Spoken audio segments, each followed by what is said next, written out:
So one day he found that the heavyweight and the light one would fall to the ground at the same moment. तो एक दिन उन्होंने ये found out किया कि जो हैवी वेट है और जो लाइट वन है ना, दोनों जो अगर हम उनको ग्राउंड पे we fall them, so they will fall at the same moment. But nobody would believe him. But किसी ने उनकी बात नहीं मानी, किसी ने उनकी बात का विश्वास नहीं किया. So he called every one at the square by the leaning tower. Leaning tower है ना वहाँ पे, तो उन्होंने सबको वहाँ पे बुलाया कि आप इस स्क्वायर में, लीनिंग टॉर के स्क्वायर में मेरे पास आइए, हम यहाँ पे एक्सपेरिमेंट करेंगे and I will show you. Eager young students, grey bearded professors, and all sorts of people from the town came to the square.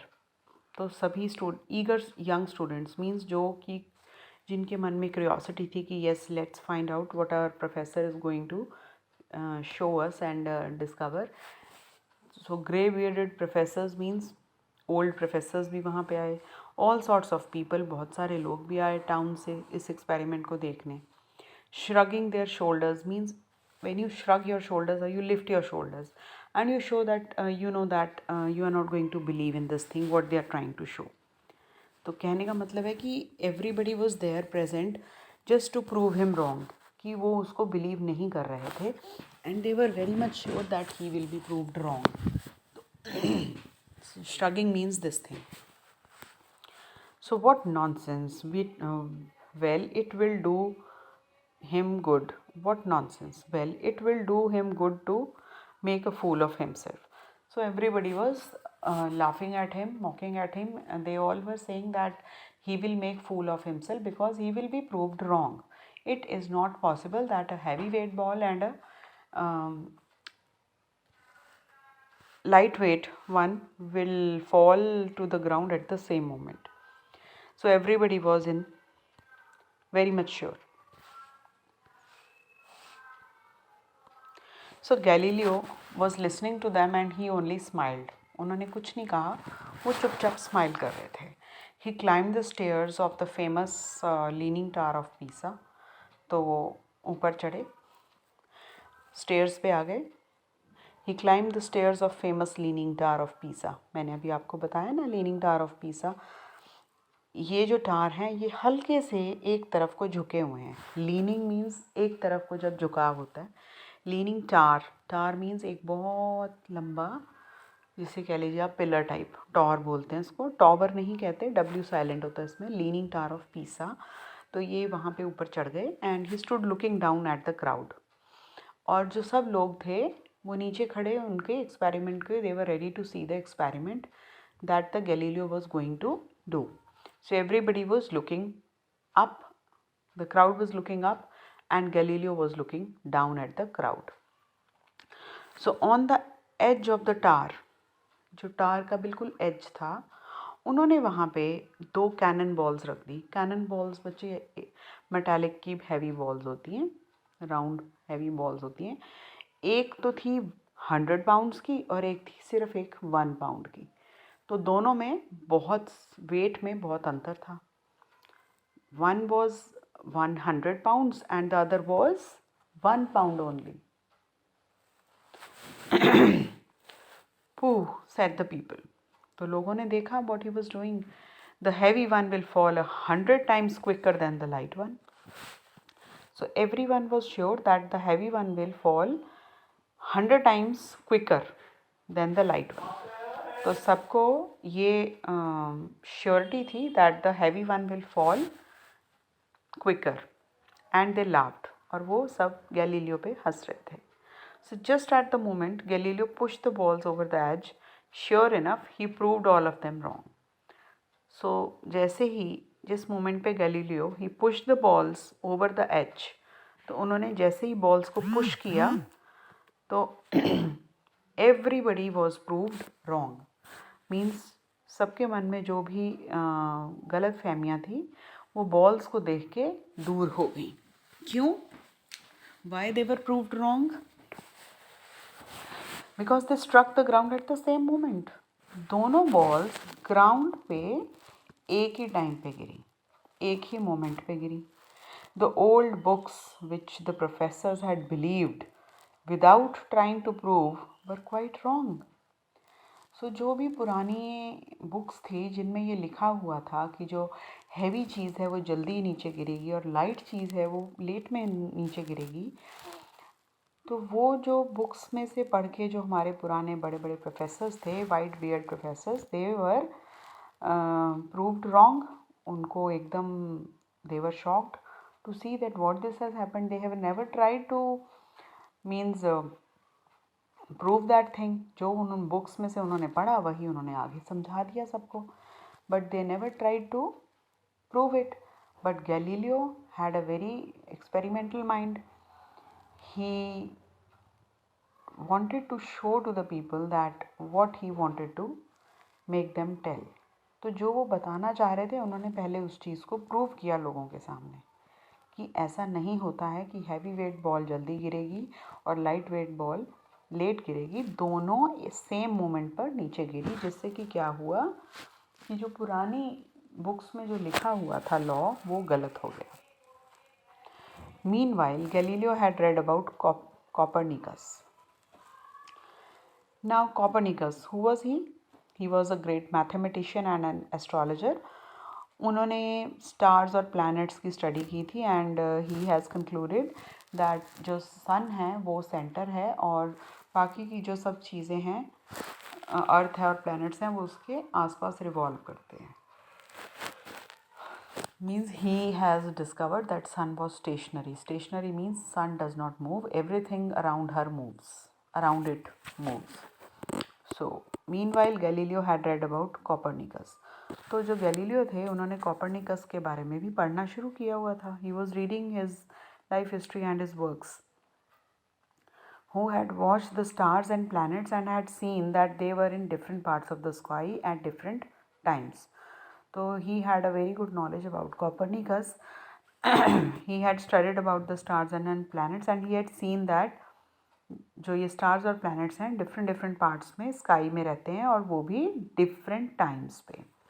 So he came to the conclusion that the sun was the center of all the movement and not the earth.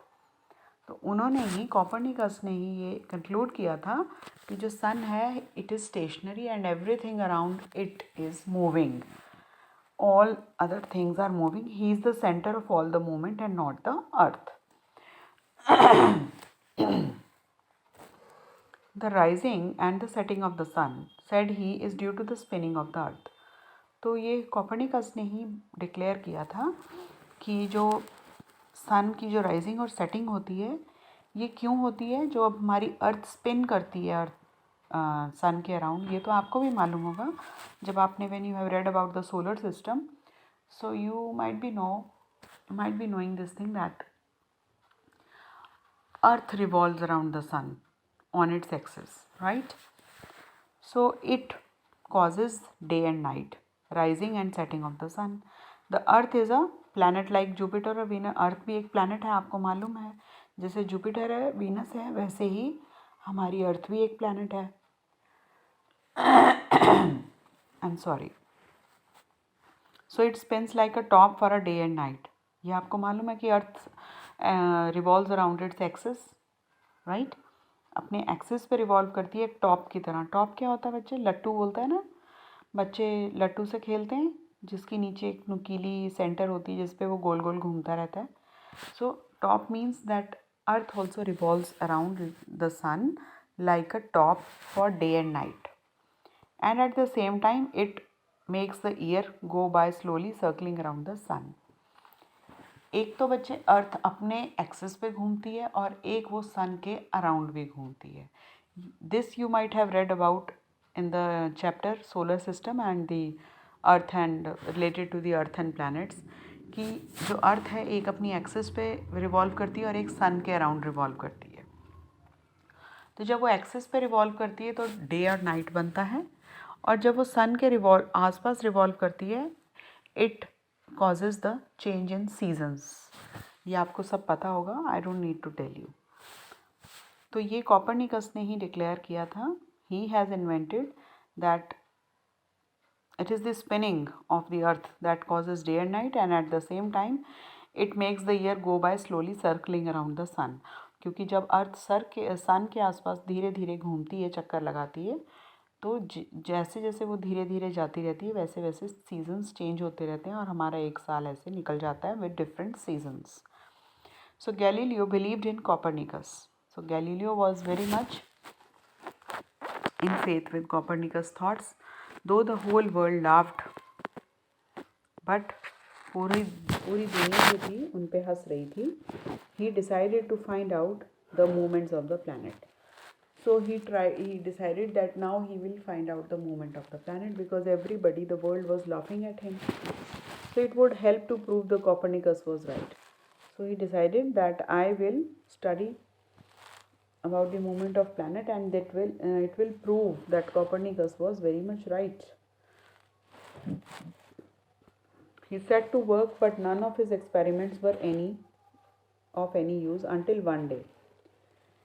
वो अपने काम पे लग गए, but उनका कोई भी experiment ये प्रूव नहीं कर पा रहा था कि जो कॉपर्निकस ने बोला था जो spinning of earth है, it is causing day and night and all that. He wanted to prove him right and he started to work, but none of his experiments were of any use until one day he picked a bit of old organ pipe. तो बहुत दिन से वो काम कर रहे थे, अपने एक्सपेरिमेंट्स कर रहे थे, बट नथिंग वॉज हैपनिंग. तो एक दिन क्या हुआ, उन्होंने एक ओल्ड ऑर्गन पाइप उठाई. ऑर्गन पाइप होती है बच्चे, सिलेंड्रिकल सी ट्यूब होती है और इसमें से साउंड निकलती है. ये एक तरह से म्यूज़िकल इंस्ट्रूमेंट में यूज़ होती हैं. अंदर से हॉलो होती हैं, सिलेंड्रिकल पाइप्स होती हैं. तो इन्होंने वो एक पुरानी पाइप उठाई, पुशिंग बल्जी स्पेक्टिकल ग्लास. उसमें उन्होंने क्या किया, अपना जो अपना नहीं मतलब एक स्पेक्टिकल मीन्स जो आप चश्मा लगाते हैं, स्पेक्टिकल स्पेक्स जो आँखों पे आप लगाते हैं, उसमें एक उन्होंने ग्लास स्पेक्टिकल का उसमें ग्लास एक लगा दिया, पुश कर दिया इनटू वन एंड. एक एंड पे उन्होंने उसके वो स्पेक्टिकल का ग्लास लगा दिया and a hollow at one end and a hollow one into the another. He looked through it. तो नीचे की तरफ उन्होंने वो स्पेक्टिकल का ग्लास लगा दिया और ऊपर से जो हिस्सा खाली था हॉलो, वहाँ से उन्होंने देखना शुरू किया उसको.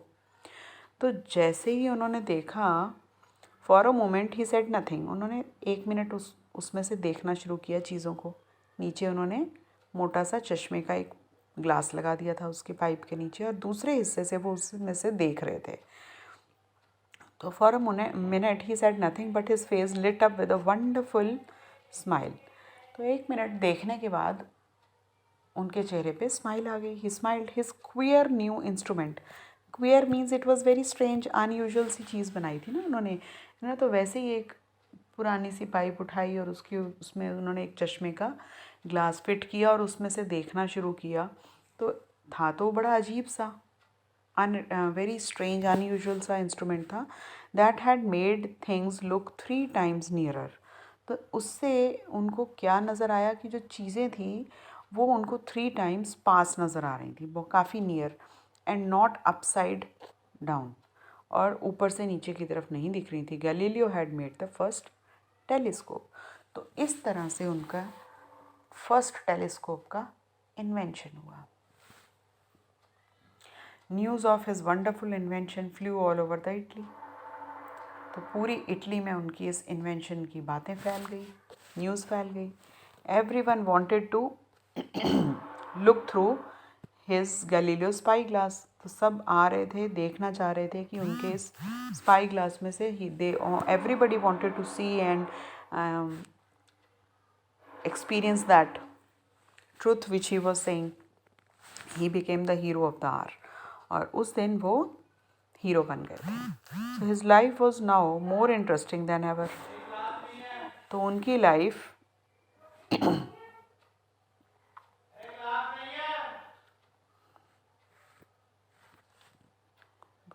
अब ज़्यादा इंटरेस्टिंग हो गई थी. Improved his instrument making it more and more powerful and he began to explore the sky.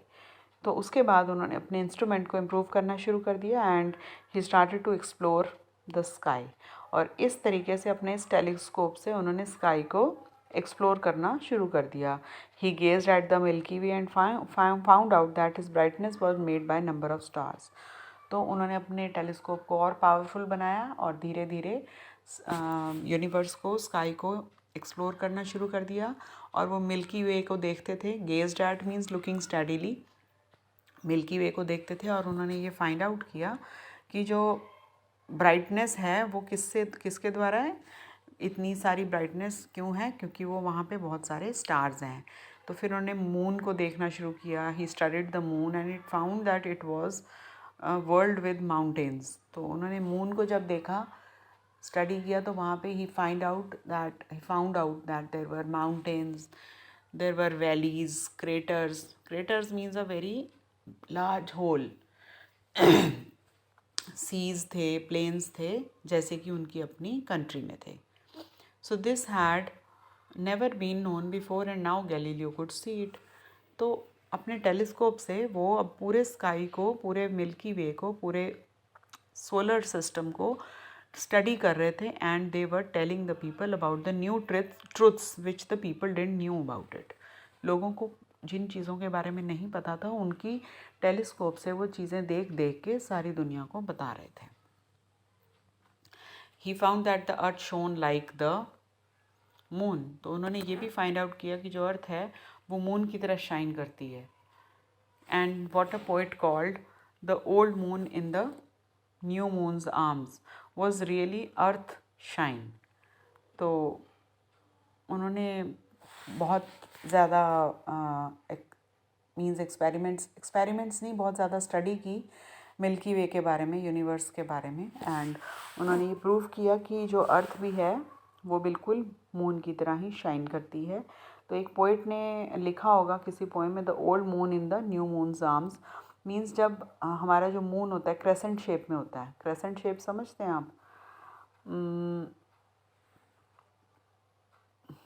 आप डिक्शनरी में देखना क्रेसेंट का मीनिंग, आपको समझ में आ जाएगा।